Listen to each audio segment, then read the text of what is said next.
When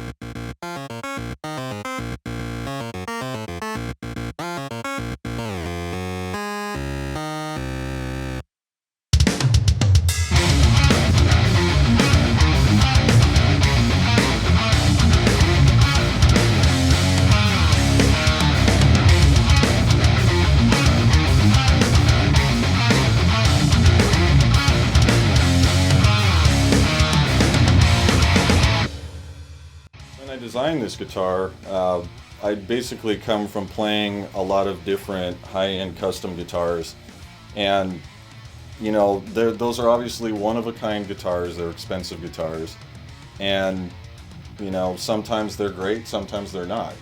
But a good instrument to me is one that you can make music with and that you're comfortable playing. But basically, when I spec'd this out, I spec'd it as if I was going to order a custom shop guitar. So I chose the woods that I wanted, which are basically the exact woods I would get if I was to order a super expensive guitar. But the difference here is, Schecter can mass produce these and offer them at a price that the everyday player can afford. So you kind of get the specs and the wood choices of a custom guitar, but at more of a reasonable price. And the evolution of the guitar, when I first spec'd it out, it was exactly these specs, but there was a couple little changes that we did. When I got it, one of the questions that a lot of people asked was about the bridge pickup placement. On the first revision of it, it was a little bit further forward, and what that did is it caused it to be a little bit more bassy than I was hoping for. But just by moving it back a little bit closer to the bridge, it gave it a little bit more of a throaty sound, a little bit brighter, sharper pick attack. So that was the reasoning behind that. People thought when they saw that the bridge pickup was moved back, the space in between, they actually thought that the scale length was longer, but it's not. I'm actually partial to the 26.5 range. I've liked 25.5 inch quite a bit, and I've liked 27, and I thought this was a good compromise to go right in between the two. It's a very comfortable scale length. It's really stable on the tuning. The low strings are nice and tight. It tends to have a little bit more clarity, but it's still really manageable for bendy stuff, because on longer scale guitars they tend to get a little bit more tight feeling. So that was a good compromise there. The control layout we changed. Originally the volume knob was a little bit closer here, and the selector was just below, right about where the volume is now.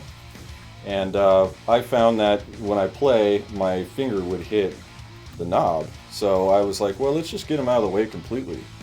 And some of my favorite guitars, they had basically this layout, right parallel with the bridge. You can just roll your finger down and hit that knob, but when you're playing, you don't actually touch it. And then of course the selector switch, you can just flip over to it. So I thought, for me, I like just getting it out of the way. There's nothing obstructing your picking hand at all.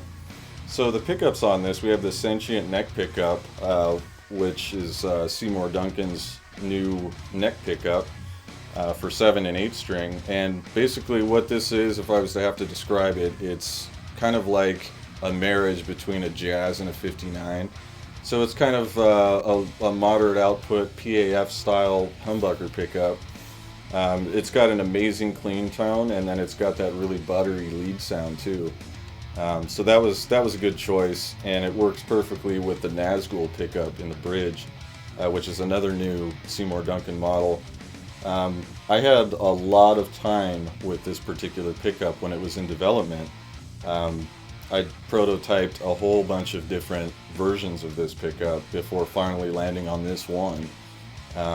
So I actually got to play through this pickup quite a bit before we decided on which one was going to be the final version. So because I spent so much time with it and I really fell in love with the way it sounded and helped tailor it to sound the way it does, it made perfect sense to put it in this guitar. On the record that Jeff and I did, we used this guitar, not this one, we actually used the first prototype. We used that for all the rhythms, and then his new signature model we used for all the leads. And what we found that, for rhythm stuff, for our sound, the more moderate output humbucker passive pickup was kind of the choice. It has that really big organic kind of sound. And then for the solos, you know, Jeff's guitar with the EMGs in it had a really nice pick attack. It wasn't overly bright. It was a nice warm tone, and they complemented each other really nicely. So on this one, you know, compared to the regular SLS, we did a deeper cutaway on it. You can get all the way up to the 24th fret there. And the fretboard itself is a compound radius, 12 to 16. We did these nice dot inlays here, which are really cool because the offset changes once you get up here. You know, so for solo playing, you have your fret markers right there, which I think is a pretty cool feature. You know, to start out, the first thing we spec'd was the KM-7, you know, hardtail 7-string with the hip shot bridge. But the response from the guitar community about this guitar has been pretty overwhelming. And, you know, we've gotten a lot of feedback from people about, you know, different things they'd like to see, you know, whether it's see it in an 8-string version or a 7-string with a Floyd. And there's just been a lot of talk about these things, and, you know, it kind of made me think, well, you know, we could possibly expand the line and go a little further with it.